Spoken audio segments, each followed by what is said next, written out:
What's up guys, it's Joshua here, and today I'll be doing the most picked from my Insta story, which is the iPhone 13 Pro vs the iPhone 13 after a week of testing it. So if you guys already watched the iPhone 13 series unboxing last week, well, you probably already have some basic ideas on the phone. But if you haven't watched it, go watch it first. So without another word, let's head to it.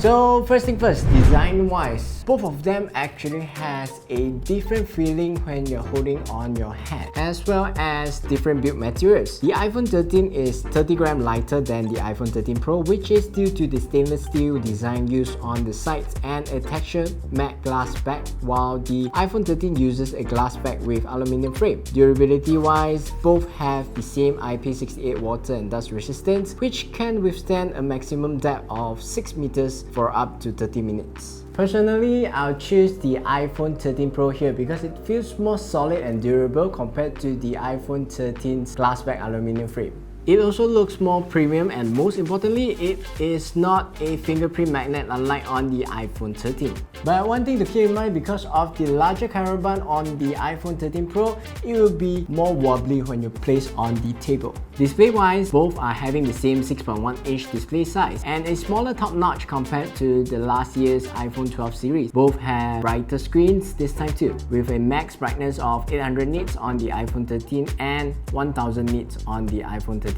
Pro and up to 1200 nits on HDR. So using it under the sun now is not a problem, but you compare it side by side, well, the iPhone 13 Pro certainly is better. Not just for the brightness, but also the visual smoothness due to the ProMotions on the 13 Pro. This creates a huge gap between them. The ProMotions on the 13 Pro is an adaptive refresh rate that follows your actions. It can go up to 120Hz max and a minimum of 10Hz. To be honest, this has really spoiled me a little bit because you might not notice on screen here, but if you're like me, after using a week with the ProMotions, the adaptive refresh rate of 120Hz on this iPhone 13 Pro, well, I'm really struggling on the smoothness on the display on other devices. The other devices really look and feel different in terms of the smoothness on the display. The adaptive refresh rate is also more battery and heat efficient on the Pro. Now about the battery, the iPhone 13 actually has a larger battery than the iPhone 13 Pro, but if you look at Apple's website, the iPhone 13 Pro actually has more video playback hours than the 13. And through my 1 week of testing, the iPhone 13 Pro actually does last longer than the iPhone 13. If I set the refresh rate limit to just 60Hz on the iPhone 13 Pro, it can last even longer. So if you're constantly using cameras, gaming on this device, and also video streamings, well, the iPhone 13 Pro is definitely the winner here. And with that, let's go into the performance. Although both are powered by the same powerful A15 Bionic chipset, however, when it comes to the GPU scores, it is not the same. You'll be surprised when you look at the scores here, because the iPhone 13 Pro uses a 5-core GPU compared to the 4-core GPU on the 13, as well as a 2GB of RAM more than the 13. Don't get me wrong, for everyday usage and also gaming, both actually perform really well. But the iPhone 13 Pro is definitely better in terms of performance with less heat and more efficient battery. So in the long run with that, I'm assuming that not everyone will change their phones frequently each year. So the iPhone 13 Pro here will definitely perform better in terms of running better apps and also demanding games in a year or 2 years longer compared to the iPhone 13 here. Now finally, on the cameras, the iPhone 13 this year has improved its camera with both larger camera sensors on the main and ultra-wide camera, as well as adding in the sensor shift optical stabilization on the main sensor from the iPhone 12 Pro Max last year. The iPhone 13 Pro, on the other hand, has even bigger improvements with 3 times optical zoom on its telephoto lens, the ability to shoot macro shots for photos and videos, as well as ProRes videos. So let me show you some picture samples side by side between both of them. And as you can see, although it doesn't seem to have much difference during the day, but during the night there are some significant differences even on the ultra wide camera.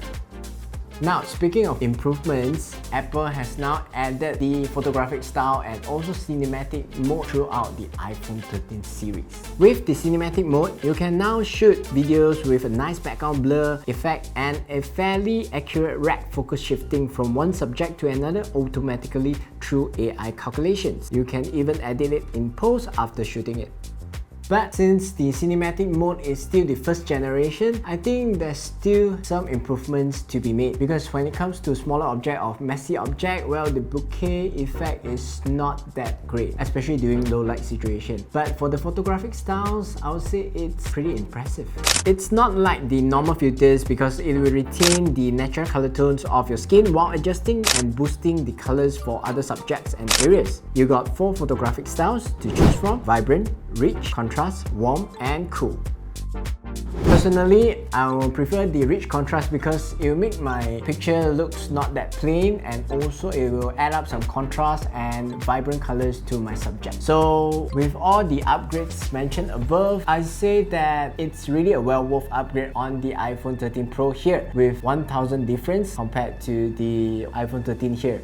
But of course, if you're on a tight budget, well, telephoto, high refresh rates, and also ProRes video is not your main concern, well, the iPhone 13 here is already a great upgrade if you're an existing user of iPhone 6 to iPhone 10. And also one thing that I want to give a thumbs up to Apple is that this time, if you notice, on the iPhone 13 series, Apple has added all the cinematic mode and also photographic style, no matter you're on the Pro series or the standard series. So I guess Apple really take good care of their consumers this time. And with that said, let me know which one will you choose in the comments below, and hopefully this video will really solid up your decision making on which to buy.